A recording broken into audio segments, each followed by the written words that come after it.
에베소서 6장 10절에서 17절까지고요.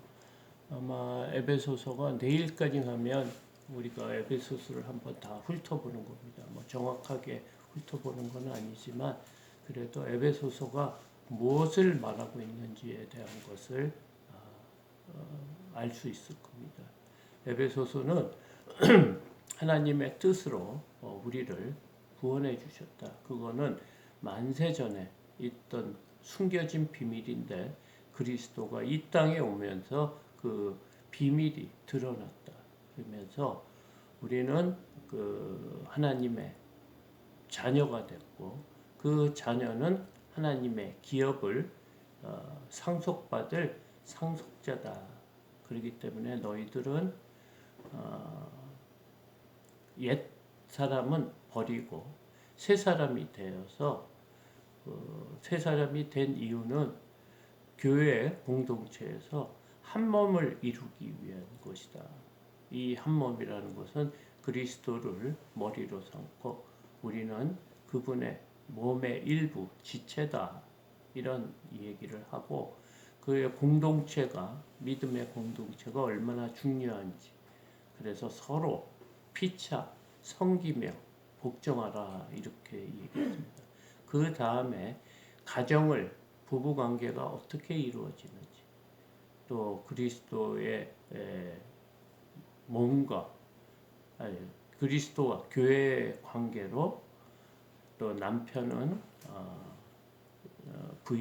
아내의 머리가 되고 또 아내는 그리스도의 몸으로서 교회로서의 서로를 섬기고 복종하고 존경하고 하나가 되어야 된다. 그 다음에 자녀와 부모의 관계, 그 다음에 종과 주인의 관계 이런 모든 것을 말했습니다. 그리고 오늘 10절은 이렇게 말하면 끝으로 너희가 주 안에서와 그 힘의 능력으로 강건하여지고 이제 마지막으로 이제 바울이 에베소 성도들의 권면을 하고 있습니다. 무엇이냐면 끝으로 너희가 주 안에서와 그의 힘의 능력으로 그러니까 그리스도 안에서 그가 주신 힘의 능력, 성령의 능력으로 강건해져야 된다. 그 이유를 11절을 해서 말하고 있습니다. 마귀의 관계를 능히 대적하기 위하여 하나님의 전신갑주를 입으라. 이 세상은 악한 마귀가 지배하는 세상이기 때문에 우리가 말씀으로 항상 그들을 대적할 수 있어야 된다는 거예요. 그래서 하나님의 전신갑주를 입으라라는 것은 로마 군인처럼 전쟁에 나갈 때 갑옷을 입고 투구를 쓰고 방패와 또 칼을 들고 또 허리띠를 잘 매고 또 신을 신고 이렇게 전쟁터에 나가는 것처럼 이런 전신갑주를 입어야 된다는 거예요. 왜요? 우리의 삶은 영적 싸움이기 때문에 그렇습니다. 영적 싸움에 승리하기 위해서는 우리가 하나님의 전신갑주 이것을 다른 말로 하면 그리스도의 옷을 입으라 이런 뜻입니다. 그리스도로 옷을 입으라 그런 말입니다. 그래서 12절 우리의 씨름은 혈과 육을 상대하는 것은 아니요.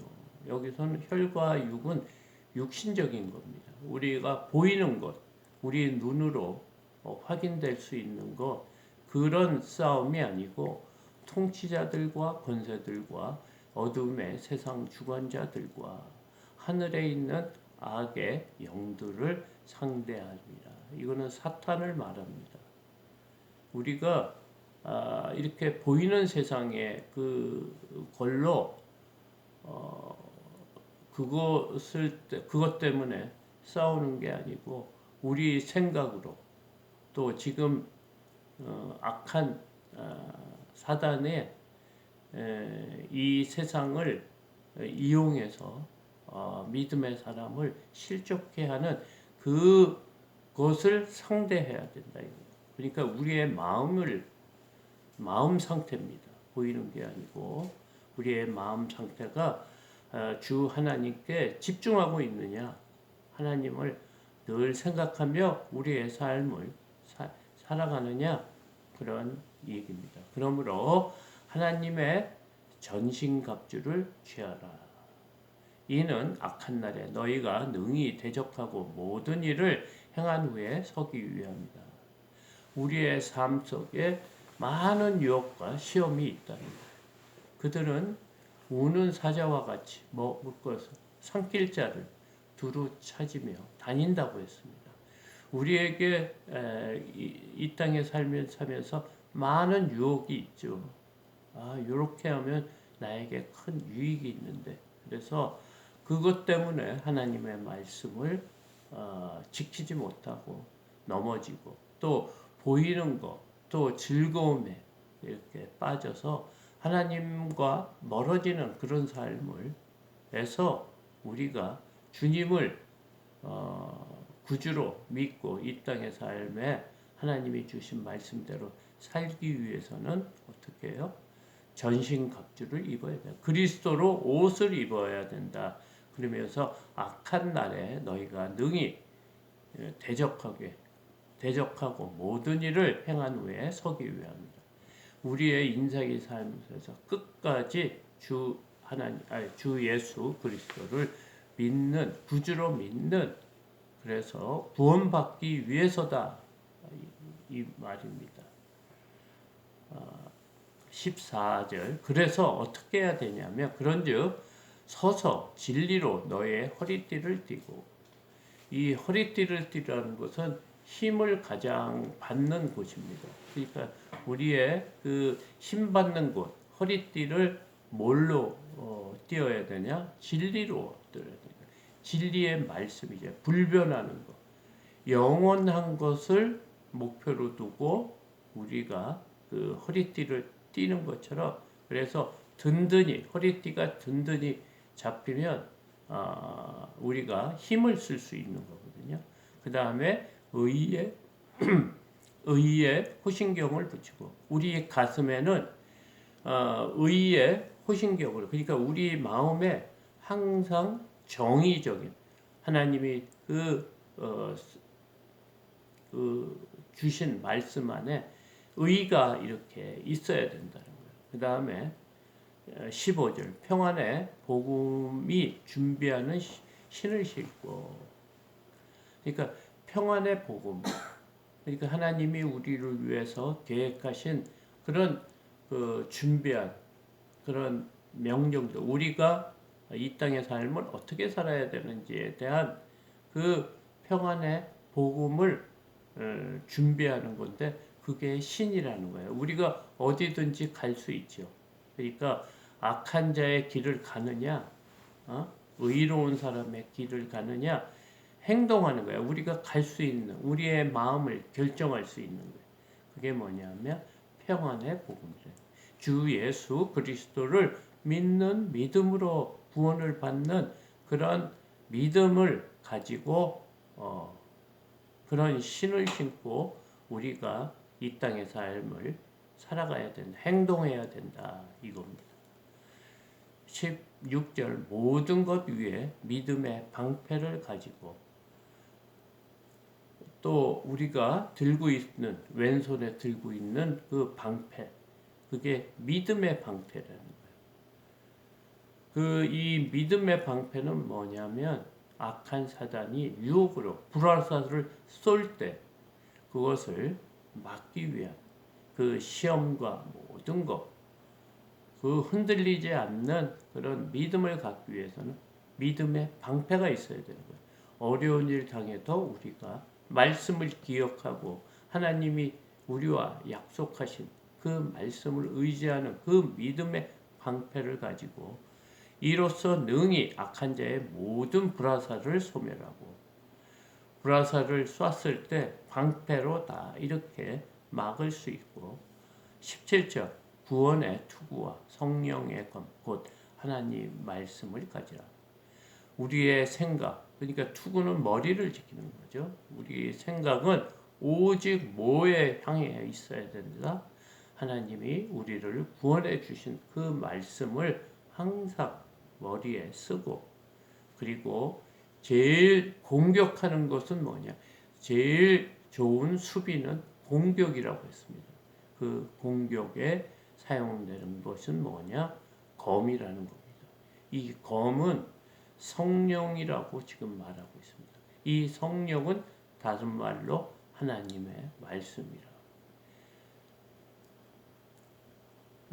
악한 자를 물리칠 때 성령의 검, 이게 하나님의 말씀인데, 예수님께서 광야 세례를 받으시고 광야에서 40일간 시험을 받을 때 그 마귀의 시험, 사단의 시험을 다 하나님의 말씀으로 이긴 것처럼 그들을 공격하라 이거예요. 그래서 우리가 하나님의 말씀을 항상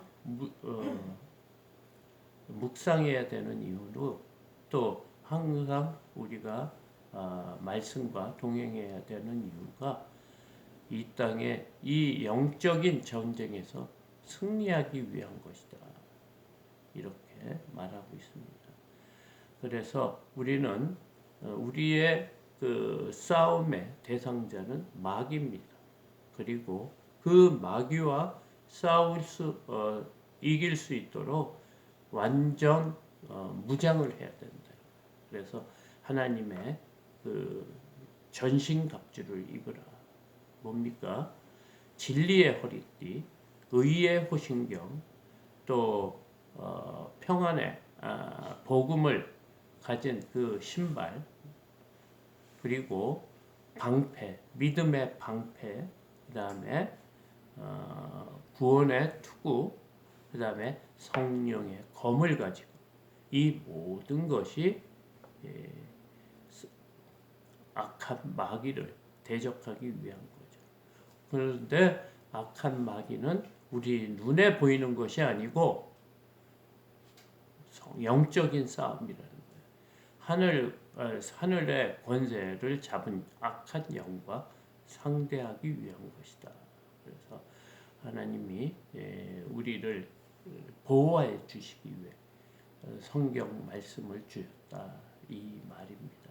그래서 우리가 늘 성경 말씀에 가까이 묵상하며, 또 이 어려운 시험과 고통을 줄 때 우리가 말씀으로 이겨나가는 저와 여러분이 되시기를 소망합니다. 이것으로 또 새벽 기도회를 마치겠습니다. 주기도문으로